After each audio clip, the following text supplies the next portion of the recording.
Hello YouTube. So there's this fun blog post from Michael Huemer where he talks about what I'm calling the Libertine's Trilemma. I'm not sure if there's any academic literature on this, but I thought it would be fun to do a video about it anyway.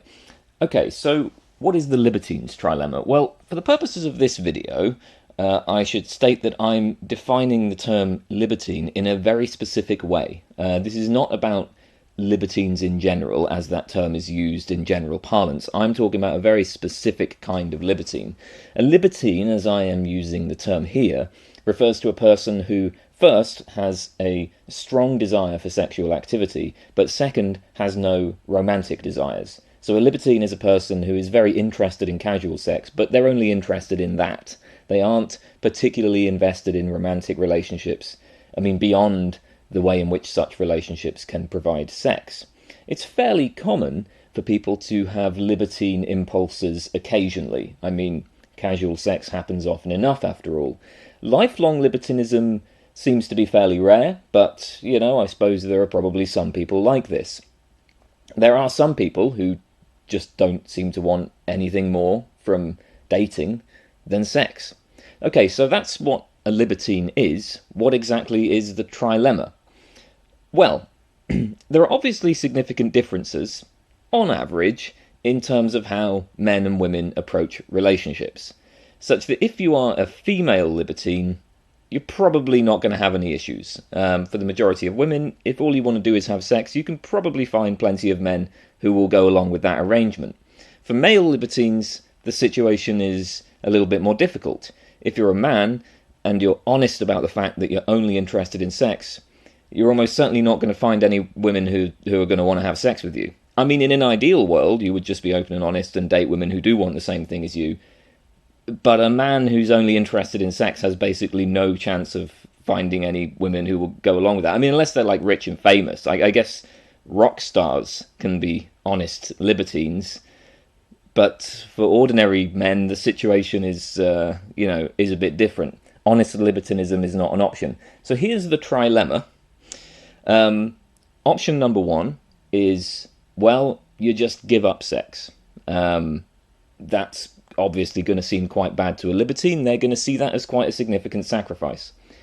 Option number two is to pretend to be interested in long-term relationships while secretly intending to, end the relationship shortly after you have sex. So basically you just have a lot of short-term flings, but you pretend to each of the women that you're interested in something more. The third option is you form a genuine long-term relationship where you're with a person for a very, very long time, but you're deceiving them that you're into it for reasons other than sex, right? Ultimately, the only reason you're in this relationship is for sex, but you pretend that it's for something more. The thing you actually care about is the sex. There aren't really any romantic feelings. Obviously, that's not what most people who are actually in a relationship would want to hear. Your partner is going to assume that you love them, you care about them for all sorts of reasons beyond sex. So this is a pretty significant deception.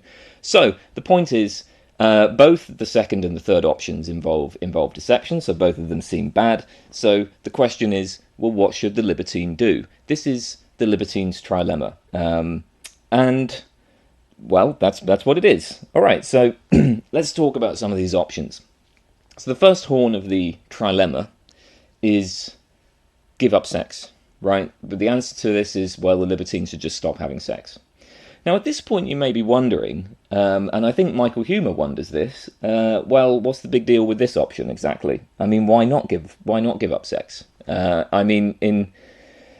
In calling this a trilemma, the implication is that every option is unacceptable. But I think a lot of people will be thinking, well, this doesn't seem like an unacceptable option. This doesn't seem particularly bad. Obviously it's not good. It's not like, people have sexual desires. It's not exactly good to have to give up sex, but it's not the end of the world, right?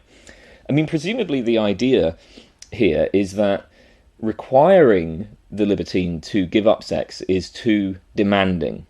So this, the issue with this option is, I think, going to rest on a sort of demandingness objection. Demandingness comes up a lot in the literature on utilitarianism. So this is, the moral theory that you ought to do whatever action would produce the greatest happiness for the greatest number of people. A common objection to utilitarianism is that it's too demanding. Utilitarianism requires too much of people, and that is supposedly a good reason not to accept it. I have a video on the demandingness objection where I look at that objection in detail. I'll link that in the comments, so if you want more detail on demandingness as an objection to utilitarianism, go check out that video. Now the point is that if the demandingness objection works against utilitarianism, well, we might raise it against other moral views also. And the general point of a demandingness objection is you can't demand severe sacrifices from people. There's a limit to what you can reasonably expect people to sacrifice. And then the claim is telling the libertine to give up sex would be to demand too severe a sacrifice. Now, it does seem to me that the usual reasoning behind the demandingness objection is not going to translate to this particular case. So there's a couple of standard reasons why utilitarianism is said to be too demanding. First of all, it is said that utilitarianism requires people to relentlessly pursue the moral good. It leaves no space for personal projects. Utilitarianism says you ought to do whatever action would produce the greatest happiness for the greatest number, right? But now, whenever you consider whether to, for instance, spend money on one of your hobbies, like let's say you're thinking, okay, I've got some spare cash, what do I want to do with it? Oh, maybe I want to I don't know, maybe I want to go on a trip somewhere, maybe I just want to, buy a bunch of DVDs or something, right? I mean, there's all kinds of things you could do which would involve things that you find to be personally satisfying. But whenever you consider whether to spend the money on those personally satisfying things, well, you could instead use that money to buy mosquito nets that would save a person's life, right? Or whatever. You are doing a pretty serious wrong by choosing a personal hobby over saving lives. And that's the case even if you've already donated a lot of money to charity, right? Because any extra money you get where you spend it on luxuries for yourself is money that could have been used to save lives. So it looks like utilitarianism is going to say it's just, it's morally wrong to do that. Like, as long as there's people in the world, like, literally dying of, starvation, and you are able to help them with your money, then that's what your money should be spent on. That's what your time and effort should be spent on, trying to solve that problem. So, and the objection goes, that's just absurd, right? You have to allow space for people to just do their own things, right? It's too demanding to demand that they relentlessly pursue the good. Second reason utilitarianism is said to be too demanding is that it's going to have to judge that the vast majority of ordinary behavior is seriously morally wrong. Because in fact, most people will choose luxuries for themselves while there's still people in the world dying. And utilitarianism has to judge that as pretty seriously bad. But the objection goes, any acceptable moral theory should entail that most people, most of the time, behave permissibly. Now here's the thing. So that's the sort of reasoning that usually underlies demandingness as an objection to utilitarianism, regardless of whether the demandingness objection works against utilitarianism. It's pretty obvious that neither of these points applies in the case of the libertine's trilemma. If we're telling the libertine to give up sex, what we're doing is applying a moral principle along the following lines. We're saying, you ought not to deceive people in order to persuade them to have sex with you. That's the sort of principle at work here. And that principle doesn't require anybody to relentlessly pursue the good. It doesn't, it's not going to be the case that it leaves no room for personal projects. There's all kinds of things you can do while conforming to this principle. It also isn't going to judge that a great deal of ordinary behavior is seriously morally wrong. I mean, some ordinary behavior is going to be wrong according to this principle because people do often deceive others in order to get sex. But, there's a lot of people who don't do this, and even the ones who do that kind of thing, they don't usually spend a lot of time on it, right? So most people most of the time still get to be good according to this principle. So it looks like to make a demandingness objection here, we need something quite different, and it's really not clear what that would be. So here's just one idea, one approach that I imagine some people might take. It's one possibility. I'm not saying it's a particularly good idea, but it's just one idea. So maybe we might think something like this. We first of all can define the basic biological drives of human beings. So think of something like, that the Maslow's hierarchy of needs or something like that. So, people need certain things to survive, right? They need food, water, shelter. Once the kind of survival needs are satisfied, they also then have these other very strong motivations that plausibly are grounded in biology, right? So there's a drive maybe to exercise, a drive to form friendships. Humans are social creatures, so we kind of need interactions with others.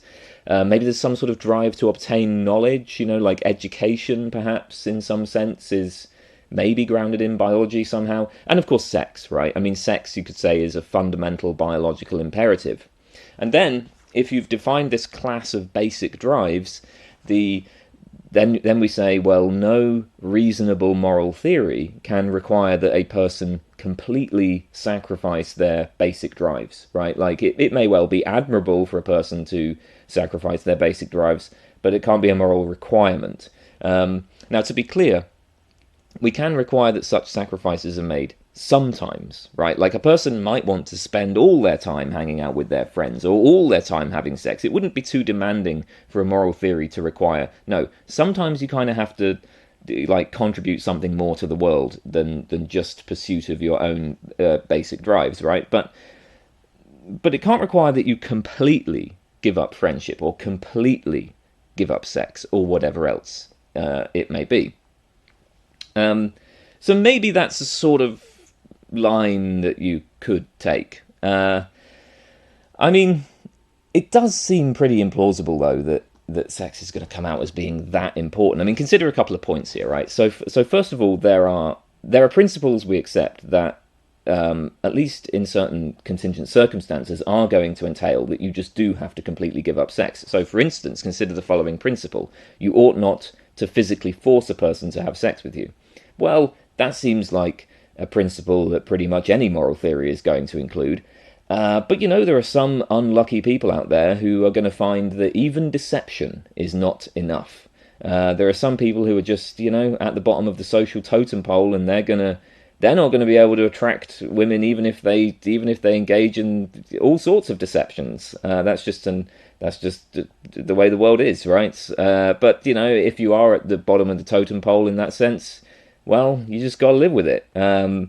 So it looks like moral theory is going to require you to completely give it up in some circumstances.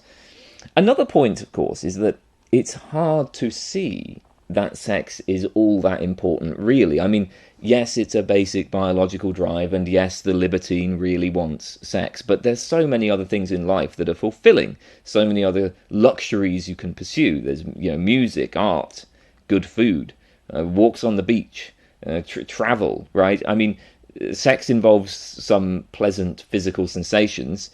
If you're a libertine, you're not even going to be able to say that, well, sex is about deeper romantic intimacy, because by definition the libertine is not interested in that. The libertine doesn't care about the romantic intimacy part. So they only care about sex as a raw physical experience.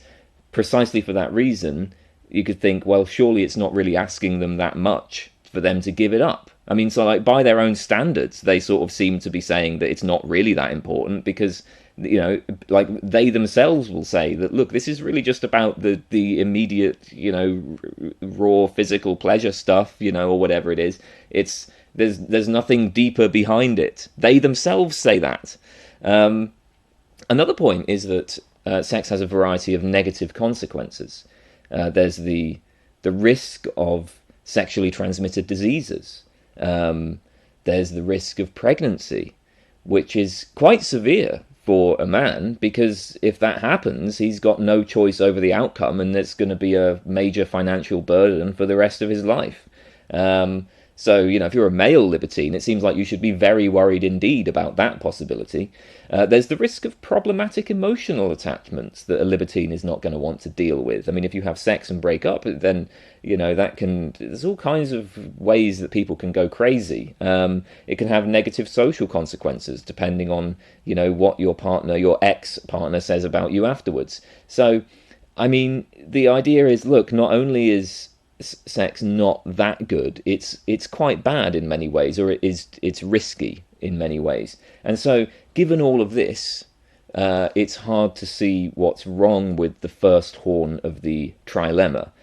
So yeah, maybe we just say, look, the male libertine just ought to be celibate, unless of course they get very lucky and they just happen to meet a woman who only wants sex. All right, well, okay, just a quick advert here.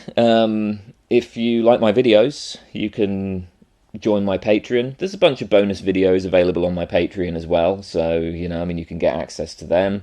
But, throw me some cash if you like what I do, because it really helps a lot. And, it takes a lot of time and work to put these videos together, so anything that you can do to help keep this going is very much appreciated. So, join the Patreon or send a donation on PayPal. I really, really appreciate anything you can offer. And of course, if you can't give me any cash, maybe just give the video a like, maybe subscribe, maybe leave a comment. Any sort of engagement is good. Yeah, anything. So, okay, let's move on. Let's turn now to the other two options. So the second and third options both involve deception. Is there anything to be said in favour of these options? So let's start with option number 2. So in option number 2, the idea is you basically just have a bunch of short-term flings, right? You have sex with many women, deceiving each of them that you're interested in a long-term relationship. Is there anything to be said in favour of this option? Well, maybe there is. So here's a kind of way we might sort of argue that this actually isn't perhaps as bad as it sounds. I mean, we might appeal here to common behaviour, right? People very often use forms of deception in order to obtain sex. Now, obviously, there are limits to this. There are some forms of deception that you clearly say, no, that's not acceptable because it undermines consent. For example, if you know that you are HIV positive, but you claim to be completely free of diseases, in that case, you're deceiving somebody about the physical risks of the sex act itself. I think a lot of people would say that's completely unacceptable. Traditionally, there's a distinction that's drawn between fraud in the factum and fraud in the inducement. So in the case of fraud in the factum, X is deceived about what she is consenting to. So basically, in the case of fraud in the factum, you're lying about the nature of the sex act itself. A classic example of this would be something like, I don't know, like a woman goes to a gynecologist, they say that they're going to insert an instrument, and in fact they insert their penis, right? Like, she's just being completely deceived about what is actually taking place. And similarly, it seems like, well, if you hide the fact that you're HIV positive, then you're exposing somebody to an act that's far more risky than the other person realizes. So that's fraud in the factum. Fraud in the inducement is where X's consent is achieved by means of deception. So like you lie about something. You're not lying about what the act itself is, but you're like using deception in order to get the act to occur. So like maybe you pretend to be richer than you are, or you pretend to have, I don't know, connections in the movie industry, or you pretend that you're interested in a long-term relationship when actually you're not. The usual view is that fraud in the factum undermines consent, whereas fraud in the inducement does not. So as long as everybody's clear about what the specific act is that's taking place, the idea is, even if their consent is achieved by means of deception, that doesn't undermine consent. That's I mean, I don't know if I want to say it's okay, right? But it's not going to undermine consent is the idea. Now I should say that most philosophers of sex are very doubtful about this particular picture, right? They're doubtful that this way of drawing the distinction actually tracks our judgments about when deception undermines consent and when it doesn't. But what I think most philosophers of sex are all agreed on is that certain types of deception do undermine consent while certain types do not. And this is just a traditional way of drawing that distinction. I have a video on consent where I explain all this in more detail. Again, I'll link that in the comments.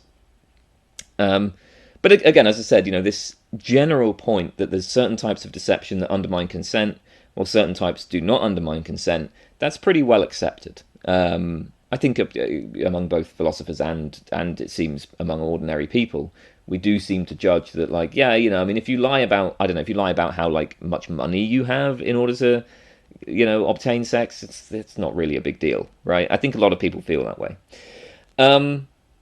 So on this sort of approach, then, what we would say is that pretending to be interested in a relationship, let's call it relationship deception, well, that's fraud in the inducement, right? The woman is going to know perfectly well what specific act she's consenting to. She's going to know perfectly well who she's doing it with, and it may not be a particularly nice thing to do, but it's not literally rape, right? Okay, so with that said, now suppose that we accept what we can call the liberal view of sexual morality. The liberal view claims that consent is necessary and sufficient for sex to be morally acceptable. So consent is necessary because any sexual activity without consent is going to be morally wrong. I suppose this is fairly intuitive. But also consent is sufficient, right? Provided everybody involved is consenting, then on the liberal view, the sexual activity is acceptable. I mean, you can do whatever you want as long as everyone's consenting. On the liberal view, sex in itself doesn't have any special moral significance. It's just another thing humans do, right? Like, it's, it may be significant to particular people, and, if, like, as an empirical fact, it may be that many people regard sex as being something that is significant to them, but the liberal view is not going to view it as anything more than just, well, it's ultimately just a matter of personal taste or, like, personal values, and people's values are going to differ on this. There are some people who just don't really assign that much significance to sex, and that's fine. They're not making a mistake. So basically, it's fine to do what you want, again, as long as everyone's consenting. As we just saw, though, relationship deception, so that is pretending that you want a relationship when actually you only want sex, that doesn't undermine consent. So I think we can kind of make the following points here, right? First of all, in general, we can say it's not immoral to use relationship deception to obtain sex. Okay, that follows from the liberal view, plus the fact that relationship deception doesn't undermine consent. Second point is this. Everybody involved in dating recognizes that it often doesn't lead to long-term relationships. When you date people, you know that if it's early days, they might leave for pretty much any reason at pretty much any time. That's why a lot of people, I mean, women especially, will hold off on having sex, right? A lot of people would sort of say, look, I'm not going to have sex on the first date because I want to confirm that there's actually some sort of commitment here. And this point about dating often not leading to a long-term relationship, that often won't even be due to deception. I mean, a person might be genuinely interested in a long-term relationship, but then they learn more about the potential partner and they decide they're not interested anymore. That's just normal, Third point is, nobody is owed a long-term relationship, even if this is promised to them. So, like, even if I say to somebody that I really believe we will be together, and I promise we will be together, and all of this, that's not actually something that anybody can reasonably hold me to, as it were. And again, this often isn't even about deception, because people change, their desires and goals change, they discover new information that indicates an incompatibility. So, even putting deception to one side, there are plenty of cases where, things might seem to be going very well. It might seem like there's a long-term relationship, and then somebody just leaves because they've decided that it's not what they're looking for. So if you date somebody and have sex with them, then at least in the early days, there's no reasonable expectation that this guarantees a long-term relationship, even if they indicated that they wanted a long-term relationship. So relationship deception doesn't undermine consent, and when you say in the early days of dating that you're interested in a long-term relationship, there's no requirement or reasonable expectation that you will stick to that. So the libertine might say, look, option number 2 is actually just, it's okay, it's not really a big deal. You're not wronging a person when you use them for sex while pretending to want a relationship. So that's the defense of option number 2. Okay, option number 3. In option number 3, you form a long-term relationship, but you hide the fact that you're only interested in sex.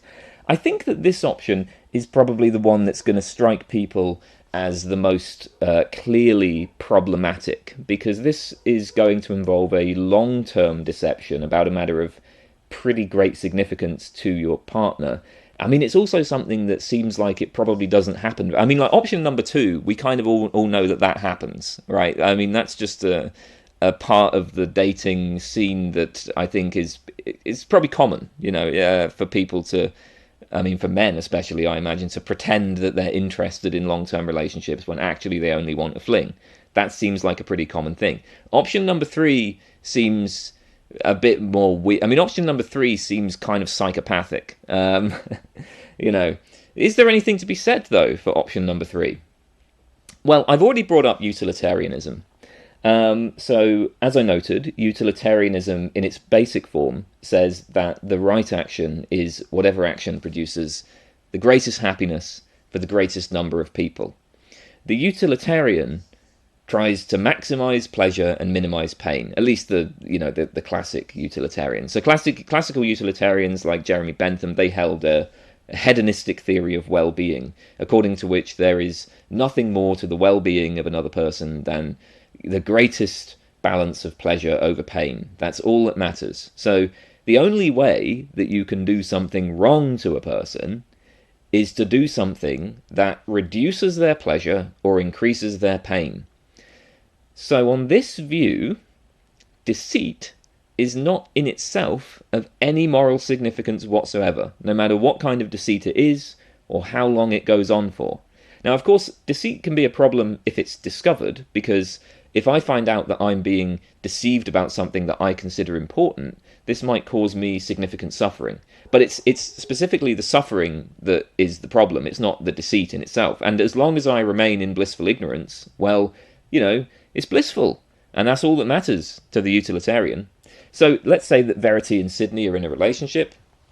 Verity believes that Sydney loves her, and it's very important to Verity that Sydney loves her. She would not be in a relationship with him if he didn't love her. In fact, as it turns out, he's only using her for sex. But Verity never discovers this. Well, in this case, it looks like the utilitarian would judge that Sydney hasn't done anything wrong. Indeed, he may have done a good thing. After all, there was no guarantee that Verity would have found another person that she would have been happy with. Dating is really hard, after all, so Sydney might actually be doing a good thing here. I mean, let's compare this to the other options, right? So if the libertine takes option number 1 and gives up sex, well, he's going to be sexually frustrated. That's going to reduce his well-being without producing any positive consequences elsewhere. So option 1 is bad. I mean, it's going to reduce, the general welfare, right? If the libertine takes option number 2, well, a very large number of women are going to be victims of his deception.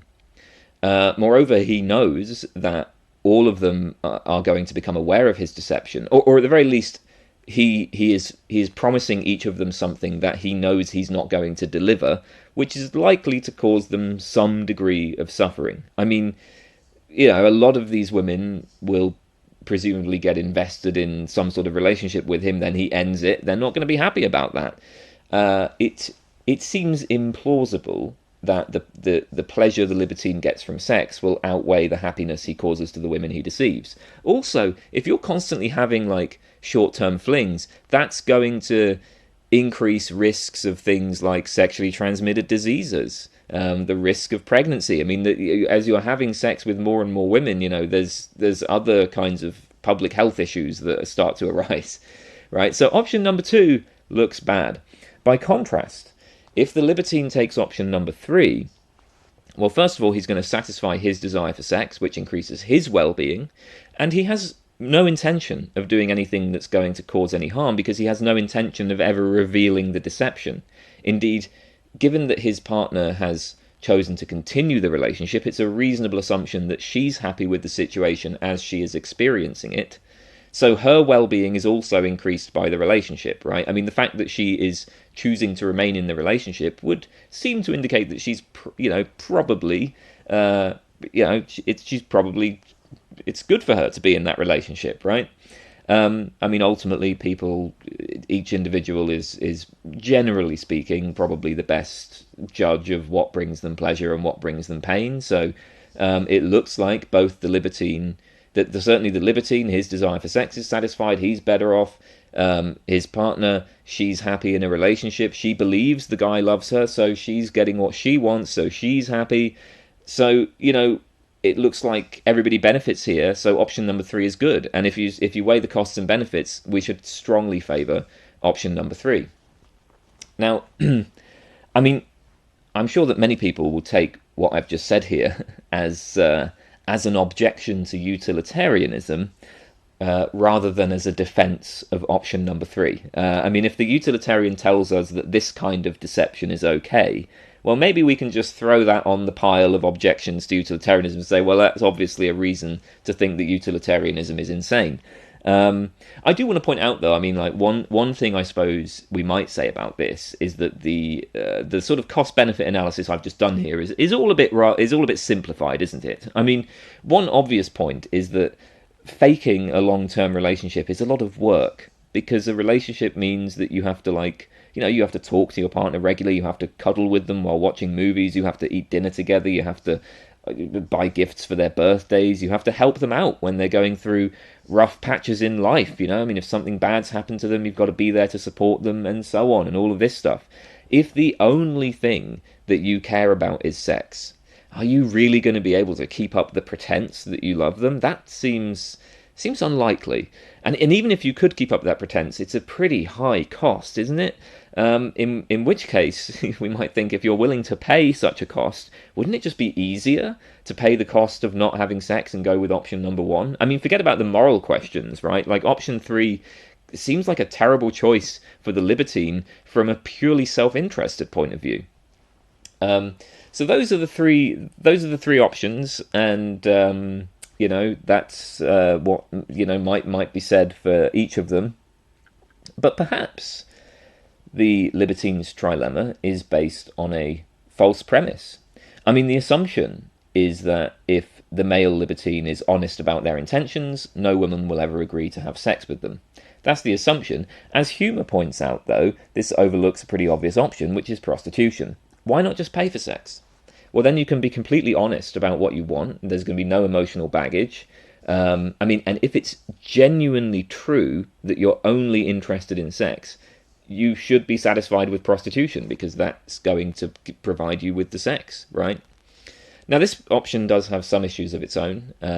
It's perhaps expensive. I mean, some libertines might not be able to afford it.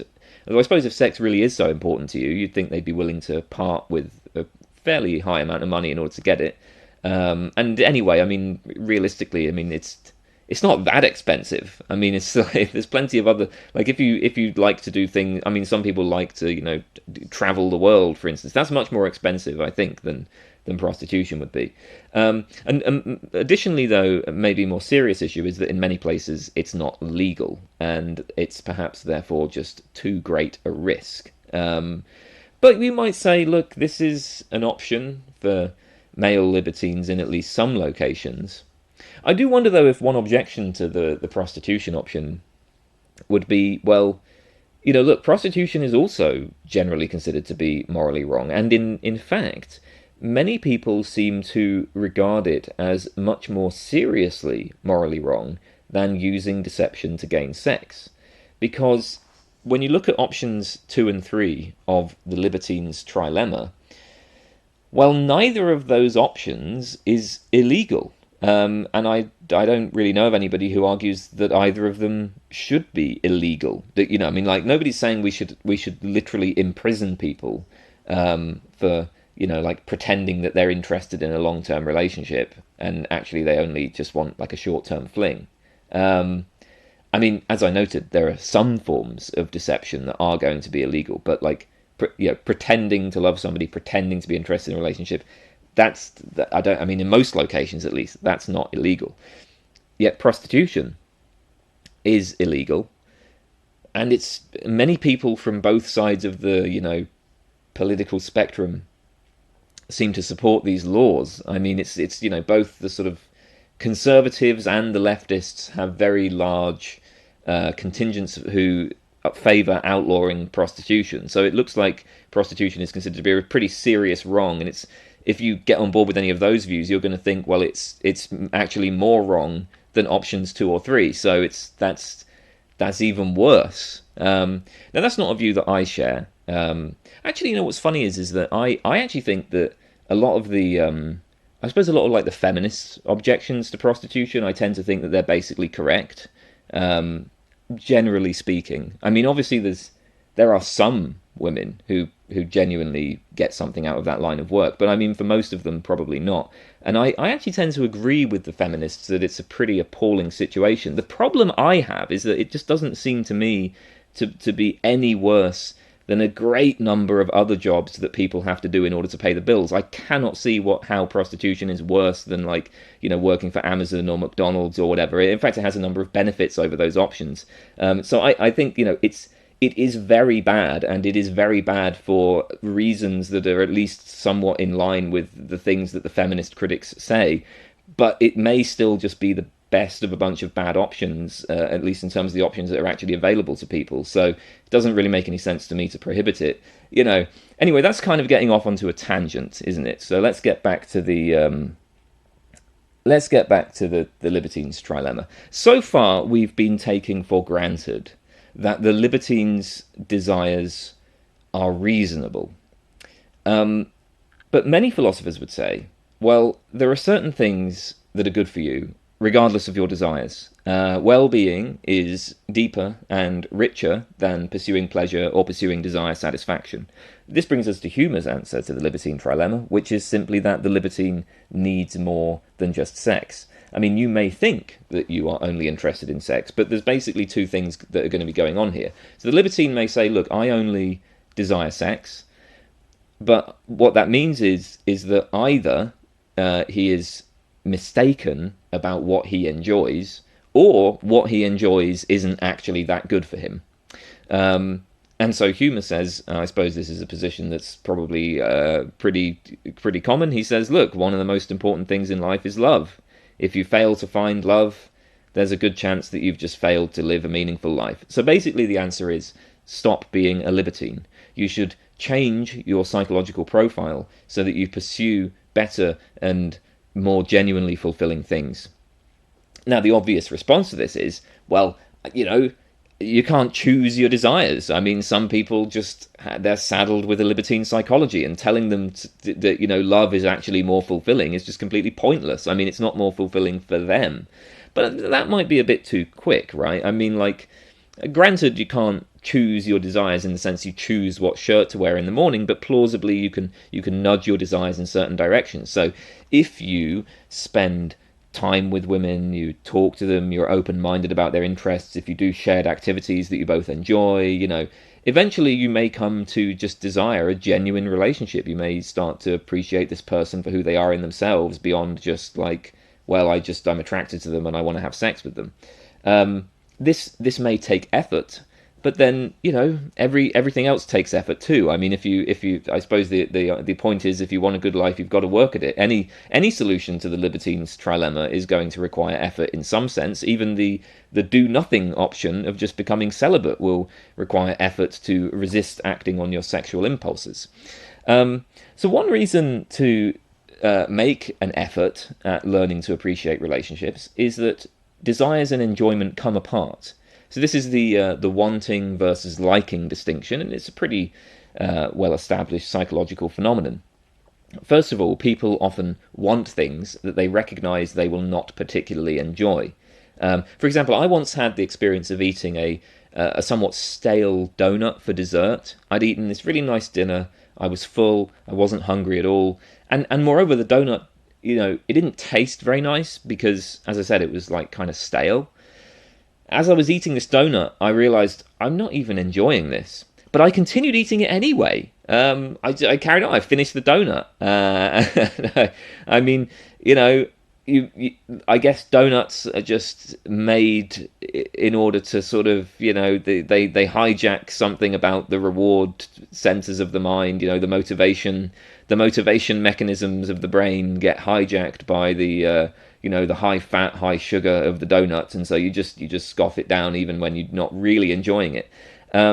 Second, people often enjoy experiencing things that they didn't particularly want and that they'll fail to seek out in the future. For example, you might find that whenever you go out for a walk in the woods, you find it deeply fulfilling. You always think back to it as the highlight of your day. You certainly enjoy it much more than just, laying on a couch and scrolling through YouTube. And yet you're never able to actually motivate yourself to leave the house, right? You just feel no motivation to go, even though you know you'll enjoy it.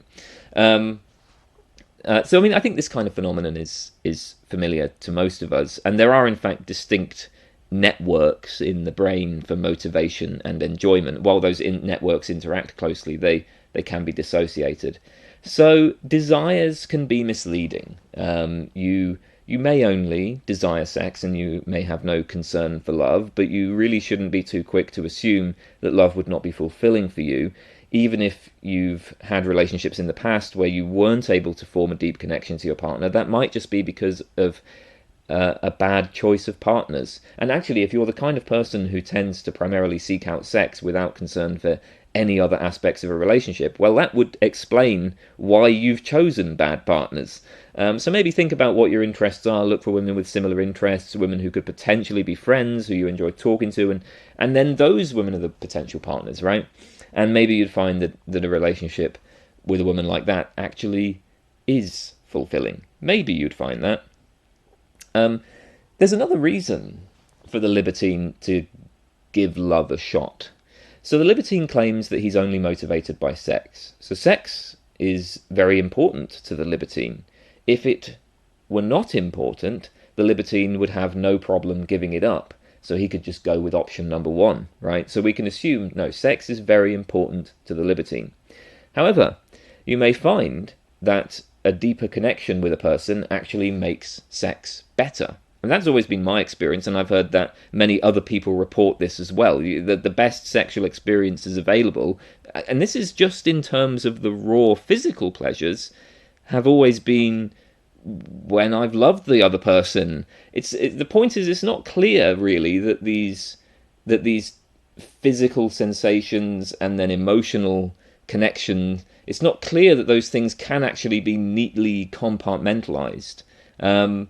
And if that's right, then we might think, well, if you're only interested in sex, you should also aim for love because love makes sex better. It's kind of like the paradox of happiness, right? Like you might say, I'm only interested in happiness, but it seems to be the case that if you aim for happiness, that doesn't really do much to make you happy. On the other hand, if you just aim to do projects that don't necessarily seem to have much to do with personal happiness, like maybe you aim to, I don't know, join some charity or something devoted to making your community a better place. Well, then you find that brings you happiness, right? So perhaps a similar thing's kind of going on here. If you want good sex, you should aim for love because that's how you get good sex. Would that be true for everybody? Well, maybe not. But then you're not going to know until you've tried. So anyway, that's the libertine's trilemma. And, that was that video. I suppose, there is another way to look at all of this, which is, isn't all of this just a bit silly? Because if you're a libertine, I mean, if you're actually coming along and saying, look, I'm only interested in sex, then it seems like, you're kind of going to be a bit of a rascal, right? You're not exactly going to be a moral saint, right? So why don't you just embrace it and stop worrying about about all this moral theorizing stuff, and just go be a rascal? I mean, go be a bad boy. That seems like what you should do. So anyway, I'll leave it there. Bye for now.